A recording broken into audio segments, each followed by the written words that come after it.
Hello friends, मैं doctor Vijay Sinha YouTube channel के मेरे चैनल पर आपका हार्दिक स्वागत है। आज मैं एक ऐसे बीमारी के बारे में आपसे बात करने जा रहा हूं जिसका नाम है साइनस। यानी कि नासूर। कुछ दर्शकों ने भी इस बीमारी के इलाज के बारे में जानना चाहा है।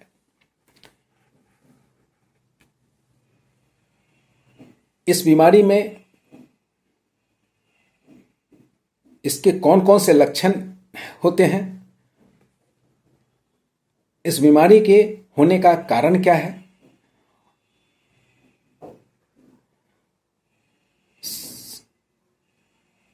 सर्वप्रथम तो हमें यह जानना चाहिए कि साइनस क्या है। उसके बाद साइनस के कौन कौन से लक्षण हैं एवं साइनस होने के क्या क्या कारण हो सकते हैं, और अंत में लक्षणों के अनुसार किन दवाओं से के प्रयोग से इस बीमारी को ठीक किया जा सकता है। तो सर्वप्रथम हम यह जानते हैं कि साइनस क्या है। साइनस का अर्थ है खोल, अर्थात होल, छेद। माथे में भौं के ऊपर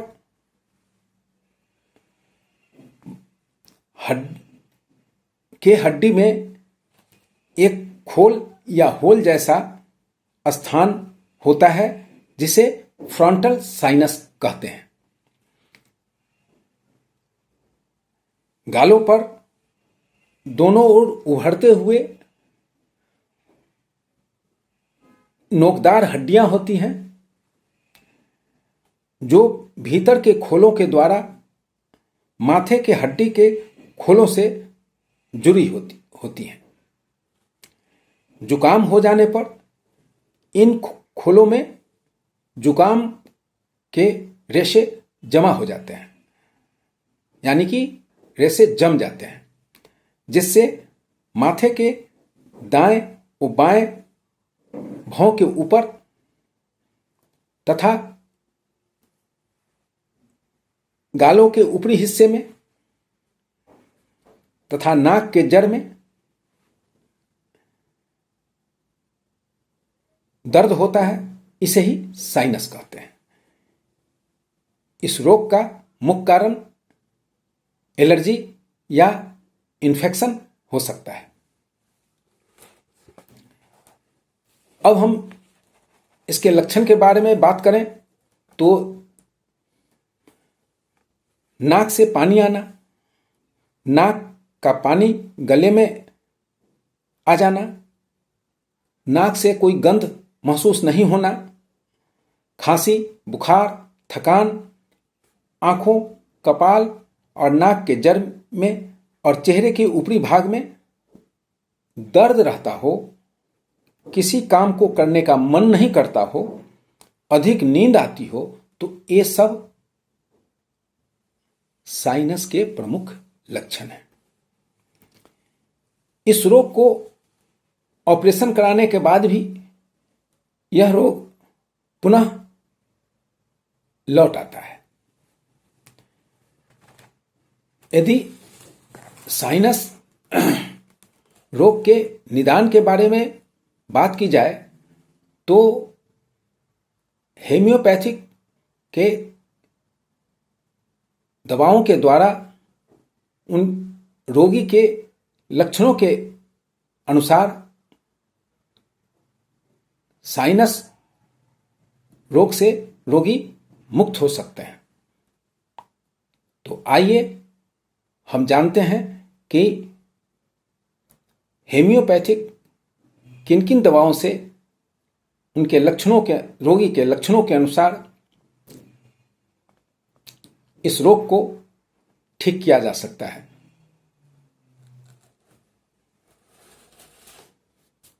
यदि भवों के ऊपर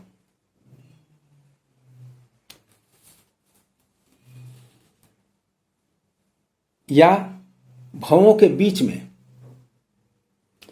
माथे के सामने की हड्डी में साइनस का दर्द फैलता है और नाक के जड़ में भी दर्द होता है। नाक से डोरीदार चिपकने वाला स्राव निकलता है जो नाक से सिरक कर फेंक देने पर वह स्राव तार या डोरी जैसा फैल जाता है।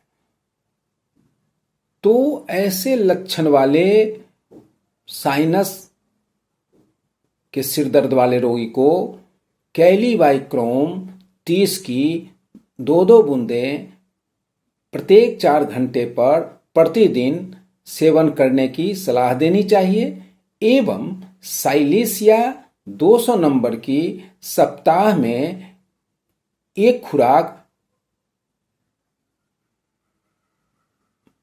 रोग से मुक्त होने तक सेवन करने की सलाह देनी चाहिए। यदि किसी साइनस के रोगी को उसका नाक बंद हो जाता हो,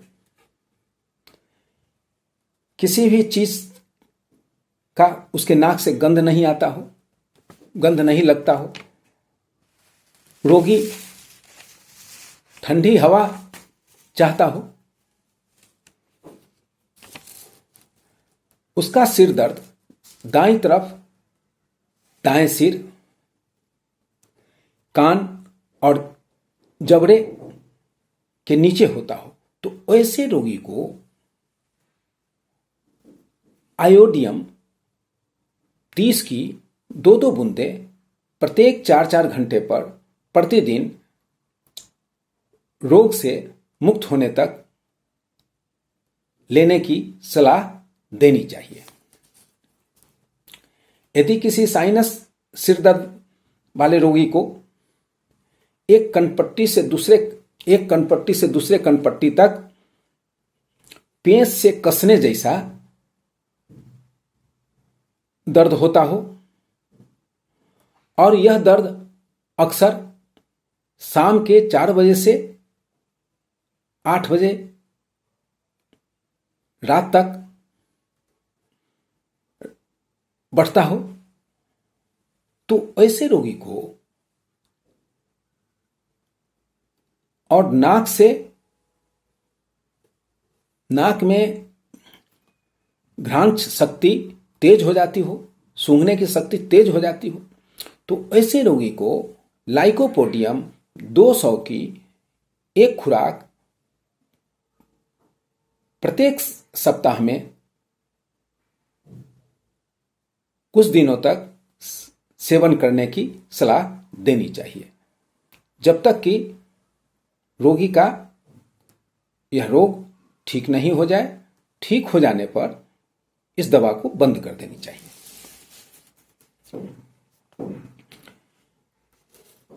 यदि किसी साइनस दर्द वाले रोगी को सुबह में जागने पर ऐसा सिर दर्द हो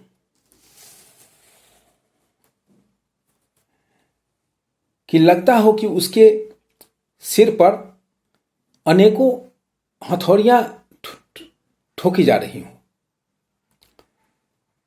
और दर्द सूर्योदय से लेकर सूर्यास्त तक रहता हो, ऋतुस्राव यानी कि मेंस के हो चुकने के बाद ऐसा सिर दर्द रहने पर नेट्रम म्यूर 30 की 2 बूंद प्रत्येक 4 घंटे पर प्रतिदिन रोग से मुक्त होने तक सेवन करने की सलाह देनी चाहिए।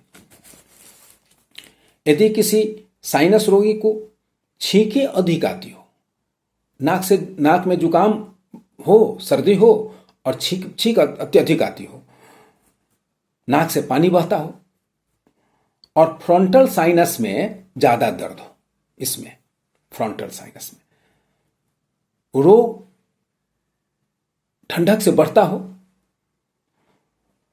तो ऐसे रोगी को सावाडेला 30 की 2-2 बूंद प्रत्येक 4-4 घंटे पर प्रतिदिन लेने की सलाह देनी चाहिए। यदि किसी साइनस सिर दर्द वाले रोगी को सिर में धीमा धीमा दर्द हो, जुकाम के कारण कपाल से तथा नाक के जड़ में भारी दबाव महसूस होता हो, नाक से स्राव झड़ने का निरंतर आवश्यकता महसूस पड़ता है, लेकिन नाक को सिरकने पर उससे कोई स्राव नहीं निकलता है। छींक हमेशा छींकें होती हैं, लेकिन उस छींक से और नाक से सूखी पपड़ियां ही निकला करती हैं। तो ऐसे रोगी को स्टिक्टा 30 की 2-2 बूंदें प्रत्येक 4-4 घंटे पर प्रतिदिन लेने की सलाह देनी चाहिए। यदि किसी साइनस मरीज को आंखों के ऊपर, सिर के गुद्दी में, सिर की चोटी पर कील चुभने जैसा दर्द हो,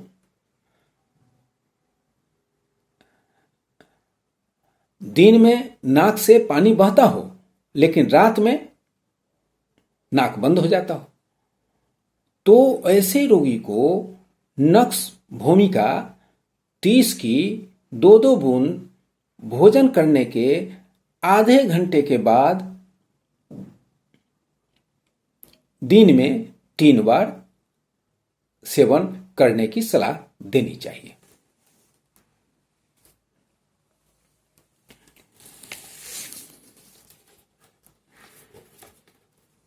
यदि किसी रोगी को सिर के बाईं भाग में तथा बाईं भौं के ऊपर और कनपट्टी में दर्द बना हुआ रहता हो, सिर के चारों तरफ पट्टी बंधी होने जैसा दर्द रहता हो, नाक के पिछले हिस्से से स्राव गले में पहुंचता हो, गले में गिरता हो, अस्थि गहर में सूजन और दर्द रहता हो, तो ऐसे रोगी को एस्पाइजेलिया 30 की 2-2 बूंदें प्रत्येक 4-4 घंटे पर लेने की सलाह देनी चाहिए, जब तक कि रोगी का दर्द से मुक्त ना होता हो।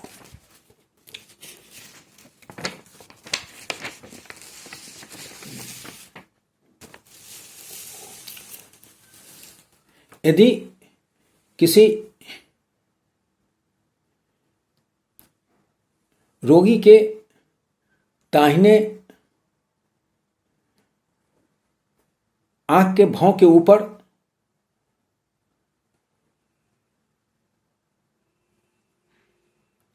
दर्द हो और यह दर्द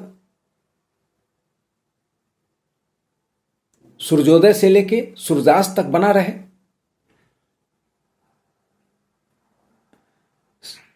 दर्द सिर की गुद्दी से उठकर सिर के ऊपर से होता हुआ सिर के भौं के ऊपर ठहर जाता हो, दाहिने भौं के ऊपर ठहर जाता हो, तो ऐसे रोगी को सेंगुनेरिया 30 की 2-2 बूंद प्रत्येक 4-4 घंटे पर प्रतिदिन लेने की सलाह देनी चाहिए। यदि किसी साइनस के रोगी को दोनों आंखों के ऊपर और नाक के जड़ में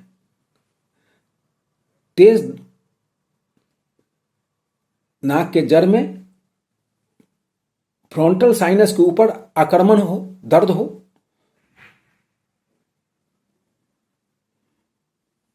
फ्रंटल साइनस पर जुकाम का रेशा जम जाता है, जिसके कारण यह दर्द होता है। नाक से जो स्राव निकलता है, उस स्राव के कारण नाक की चमड़ी छिल जाती है और माथे के सामने वाले भाग में, फ्रंटल में काफी दर्द रहता है। तो ऐसे रोगी को कैली आयोड 30 की 2-2 बूंदें प्रत्येक 4-4 घंटे पर प्रतिदिन रोग से मुक्त होने तक लेने की सलाह देनी चाहिए। इस तरह से